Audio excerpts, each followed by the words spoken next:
Hi everyone, so my name is Amy if you haven't seen my videos before. I'm doing an update, so we're in July now, near the end, it's getting scary. So the 5th of July was 6 years as I put a video on here. It was pretty emotional, it's been a really hard month for me. The Botox has also worn off, and I ended up on the 11th of July, early hours. I woke up with a massive pain. It must have been about 1, half 1, something like that. And I noticed there was nothing in my night bag. So I thought, a bit odd. So I had to look at my leg bag. No, okay. Then I had a look at the suprapubic area. For any of you on my blog page on Facebook, people would have seen pictures of it. I posted pictures of it. A lot of people said, "You sure?" Yeah. I want people to see the truth. I want people to see it. The whole point of this is to raise awareness and to show what's going on. So I'm not ashamed of it.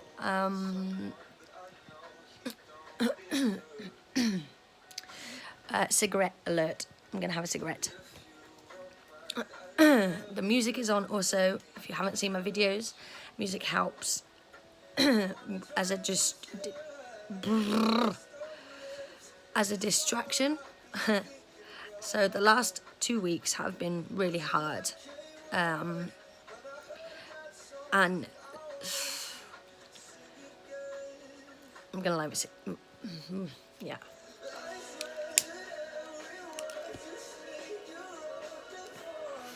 So let me just turn this down, it's a bit loud. So it was hard because everyone's been saying, "Come on, look how far you've come." Looks like I've got ears, but actually those are my Michael Jackson hats that I used when I was performing with him behind me. He's also in front of me as well. Of course. Anyway, distraction. Yeah, it was hard. It's been really hard.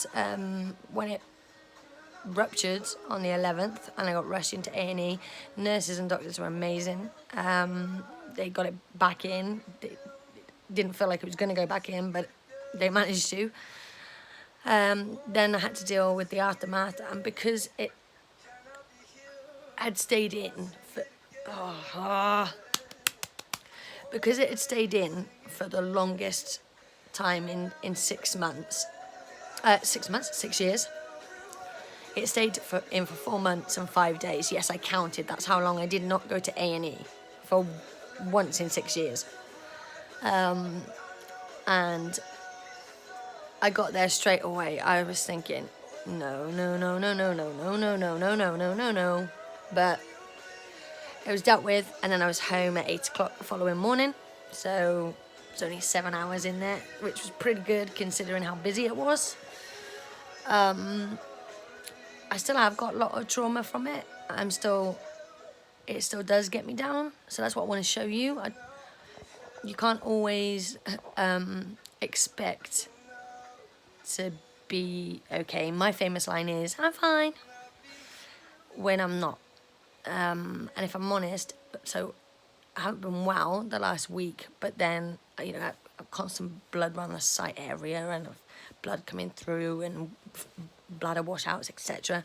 So it's just been one of those that I've had to keep going, and every day I just haven't wanted to. I've been in too much pain as well. I wanted to keep the door closed and hide away from the world and cry and scream and shout. I now have a punch bag, but even my physio's been stopped. I've been discharged because any vigorous movement could rupture the catheter until I have this Botox again. So I'm now awaiting just a phone call from London to say, right, this is when the Botox is happening, hopefully next month, I'm hoping, because it works so well. But what they wanted to do with it is not do the normal trial with me of every 6 months, but do it as and when I need it. and hopefully get to like sort of having it once a year, if that, because my bladder's working. It's just not talking to my brain. My brain's not talking to my bladder, and the same with my bowel. I've got that coming up at the end of this month, and then in September, end of September, I head to London to see the bowel professor again to see how the treatment plan is going. So I'll be starting that on the 22nd of August. A bit nervous, and that's going to be cone irrigation. So the last thing I would ever want is a stoma bag, unless they showed me a picture with half my bowel broken. No, I'm not giving up. People keep saying, why don't you just have a bag for your urine on your stomach? Just have your bladder taken out. No. All right, it's been 6 years, but I've got so much now that I didn't have 6 years ago when it all started. I've got the knowledge. I've got a support system, especially with a really, really good friend of mine. She's more like my sister. She knows who she is. And there's friends that have stuck by my side through thick and thin with this. And I get that life carries on, and I get people get married and people have kids and people start a life. But I lost so many of them, and it could have been because of how I was with the medication at the time. It could have been anything. Friends I've known since I was 11. Just because it's out of sight and out of mind. So this house became kind of like a safe haven that I never wanted to leave. And then when I had the Botox and everything, I became so much more active and more confident that I wasn't going to wet myself. Catheter wasn't going to pop. Wasn't going to end up having a seizure, but I've had 7 this month alone. I went to a catheter change the end of last month, 29th of May, and I ended up having 48 hours of seizures. But what I got to do is face my biggest fear, and my health psychologist would have been proud, and that was being on a ward that gave me post-traumatic stress, and attributed big time to it. It wasn't all of it, but it was the only bed available, as you know. So my blogs are more about, I'm not blaming the NHS or blaming my hospital, but I am making awareness because that's what's needed. Now, FND Hope and FND Action didn't start until 2 years after I was diagnosed. So when I'd done a couple of videos, but not done loads. And then when to see it in April, to see it on Good Morning Britain was just something else. It was incredible, actually, because it's like hearing, I was like, did I just hear my condition on TV? Now, functional neurological dystonia and disorder, I should say, sorry. Then you have dystonia. Then you have N.E.A.D, which is non-epileptic attack disorder. So I have all the things that an epileptic has when they have a seizure, but it's not showing up on the systems or bloods or anything like that, and you just have to wait it out. I had an 8-hour one before, and yeah, I was tired after that. And it's trying to find techniques and triggers to knowing your triggers. So what I'm doing today is really showing that not everyone's okay. So all the messages I've been getting, which has been brilliant, from all around the world, from the US to Canada to Australia, universities even asking if they can use my YouTube channel. Yeah, please do, because I want people to know about this. So do many others. And for all you that are really rock bottom, trust me, I know what it's like to be there. I've been there. I'm not ashamed to say that. I needed help. I needed a kick up the backside, and I needed to know that I wasn't going to die from it, but I was going to have to fight it every day, every minute of every day, because my condition can change every minute of every day. And that's the hardest thing to accept. Hour to hour, minute to minute, something could happen that stresses me so much I go into a seizure. Something could happen that stresses me so much that my brain goes and insomnia kicks in, and then I can't sleep, and then my cats could pop, or it's ridiculous. And then one day I can wake up with plans to go to town, meet my friends. Can't do it. The friends I now have around me and that have stuck by my side understand when I have to cancel. It was a weird one losing all my friends, because I went from being 26 to now 32, and I don't feel 32 because, yeah, I feel robbed. I do. I feel completely robbed from it. But I've learned and had to accept. I'm never going to get that back.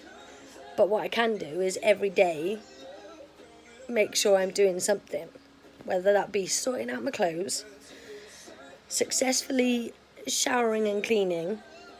I haven't had carers now for 2 years, so I'm managing independently with all the aides. I've got wet room and everything, and I'm just keep on going. And I go to my GP every fortnight now, so that communication's kept, and she can see the difference. You know, obviously I'll make another one if I have to, and it's hard. It's not easy. It's hard. But I can't be anything but who I am. I've been at my weakest, I've been at my lowest, I've been at my highest, I've been, it's finding that balance as well. And yeah, it's fine to know about your, your condition, and my neurologist has, encouraged this and to do the videos, but don't obsess about it. So what I found,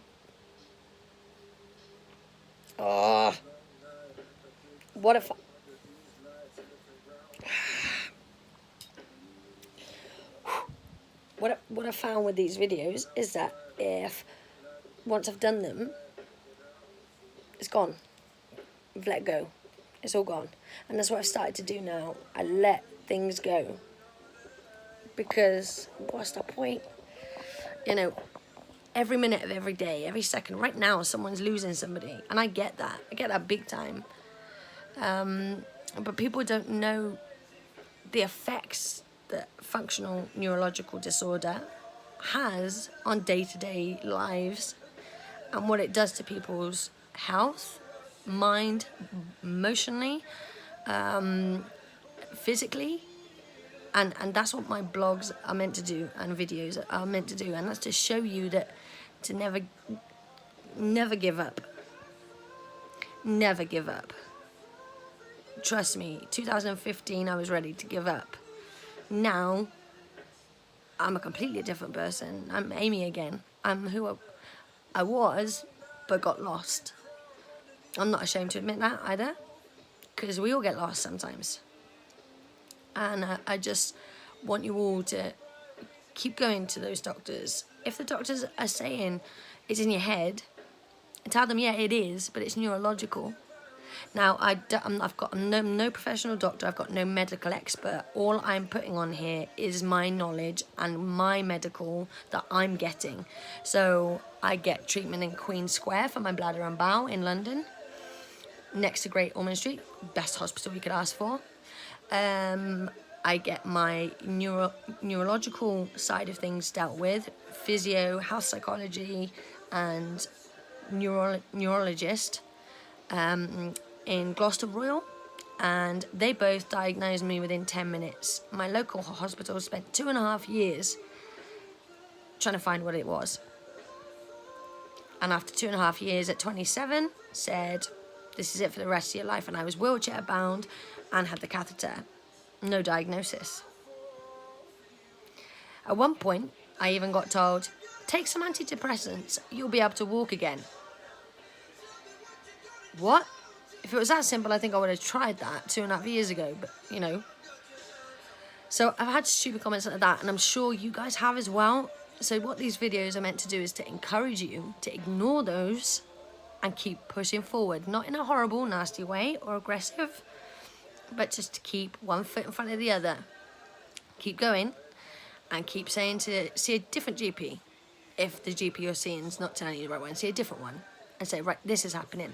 I've seen this website. So you've got neurosymptoms.org, you've got FND Hope and FND Action. And if any of your symptoms fit those, then please do go. If it's affecting your day-to-day life that badly. So the best thing to do is to just be true to who you are. You can't do any better, and you just got to do your best every day. As long as I go to sleep knowing I've done my best, and I'm fine. And knowing I've done my jobs. Even if I've just done one of my jobs of my list of the day, I've done it. So I'm happy. Yes, I can still be feeling sorry for myself and in a lot of pain. And it really threw me back when they jammed it back in when I got home. I was thinking, this isn't happening, not again. And then it was like, well, the Botox was a trial. It's not a magic cure. These doctors are working miracles and trying and studying and finding new things about it. And it's only been going since the 70s. So it's not a long time medically, in science. Cigarette. Warning.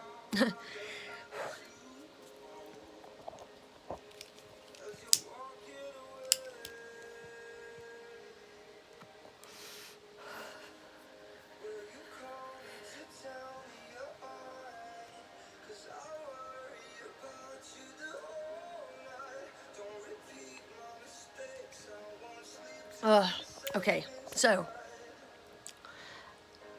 it doesn't matter how many roadblocks are in front of you, you can knock them down, okay? Make sure you've got a good support system around you as well. And these videos are also to help family and friends around that person, because it can get too much and people don't understand, and then they just end up walking away or leaving or not knowing what to do. All I can say is just be there. Just be there and research and understand what that person's going through. Because I don't always need somebody to come over and rescue me. Sometimes I just need somebody just to give me a hug and say, do you know what, it's going to be all right. It's going to be all right, eh? And, I don't need miracle workers. I wish I could, but I've been given this test, so what? Again, I'm not dying. I've just got to keep going every day. Now, I'm seeing my neurologist, as I said. I wasn't supposed to be seeing him, but I'm seeing him on an emergency appointment in a few weeks because my neurological disorder has gotten, I don't want to say it's gone back, but it's not where I was, and I need to be better with that to get on with my bladder, to then get on with my bowel, so they all have a knock-on effect, and that's where you have to then keep this healthy. Music's always been a massive thing for me. As you can see, obviously I was dancing all the time. That for me, and music in the background, keeps me calm. Constantly have headphones. I've broken so many pairs, it's ridiculous, and they're not cheap. They're Beeps. Insurance, yes, don't worry. And it's just me being honest honest on these videos, because otherwise there's no point me doing them. So that's why I've stopped doing the I'll have a wash and makeup and get myself looking good. Why? This is how I am every day anyway.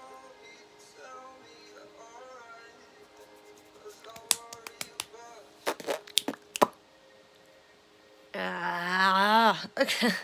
So yeah, as I said, the chronic pain, getting that under control is fine. But when you get the new pains and you don't know what they are and you're thinking, where's that coming from? Okay. That's when you've got to try and find something that distracts you. Now, music for me, I've got a speaker now in every room. So if I'm doing food, I'm distracted. If I'm doing videos, distracted. If I'm wiping, sorting out the dust, done. My words aren't very good today, so I'm sorry about that. But again, I'm doing it again. I'm saying sorry when I shouldn't be apologising for my condition. I played guitar before, and as long as I don't look at my left hand and concentrate, then that's a massive help. I've bought a pocket one too. You've probably seen them advertised. And that's for when I go into hospital. So I can't carry my guitar everywhere, but it doesn't. I can still do the chords and just, relax. Headspace, an app. That's another one I used. The health psychology for me. Please don't be scared of going to health psychology. They're there to help you, not to label you. They found my post-traumatic stress and how to deal with it and what was freaking me out the most and how to try and calm my anxiety. So I've taken all these things and I'm using them in my everyday life. And now that I'm using them, I was discharged months ago. I don't need to go back because I'm dealing with the situation I'm in. I used to just go, I'm fine. Explode. And then I'm not fine. So that's famous for me. So if you're one of those, don't do it. Just get the help you need. You deserve it. You deserve the right with that doctor. You deserve, if it's a child that you're watching going through it, trust me, I've watched my mum the last 6 years have to worry about me all the time. And we had to learn how to lessen it because she's in Ireland and I'm here. And we've done it successfully and we still work as a team. She's still head of my care, even though I'm 32, because sometimes if I'm having a seizure, I can't tell them what's going on. Okay. Again, I think they read my notes, but so I have a file now that I've done myself that my advocate advised me to do, and I carry that around with me everywhere, and they've got every photocopy of every letter I've received that should be in my notes, and it's right there. I also have a passport for A&E now for what they're supposed to do when I present with a blocked or the catheter's ruptured, come out. They'll usually put fell out in inverted commas, but again, if you want to judge me, that's absolutely fine. If you think I want to come into a hospital, there are people that want that. I'm not one of them. You can ask my family and my friends. I want my car back. I want a job. I want to be working. I don't want this anymore. It's been 6 years. Enough is enough. So, but the thing is, you can't rush it either.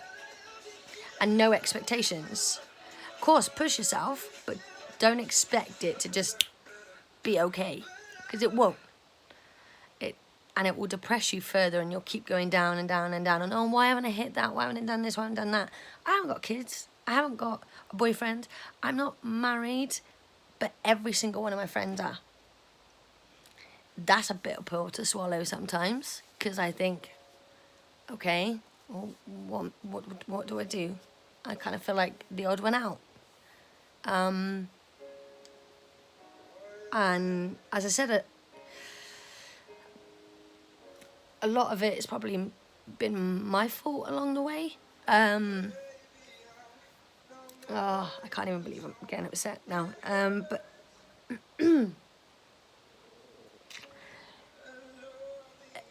it hurts that I had to go through all of that and lose so many people and be in hospital, constantly looking at the door thinking, come on, someone's going to come and visit me. No. My mum and dad did every day when I was in there for 109 days. And then from that, it just... I only booked a week off work, you know? And so as I'm showing you, it still affects me. But I still move forward. And you'll see me write a lot of the time, Amy's back, you know? And that's because I've worked through that. And I'm talking. And I'm plugging on with my story. And I'm plugging on with my normal day-to-day stuff. Just normal day-to-day tasks are a real effort for me and knacker me out. Going and seeing my friend for the day, when I come home, I know the following day I'm going to need a bed day. Because sometimes not, sometimes. I've overcome so much this year, especially. I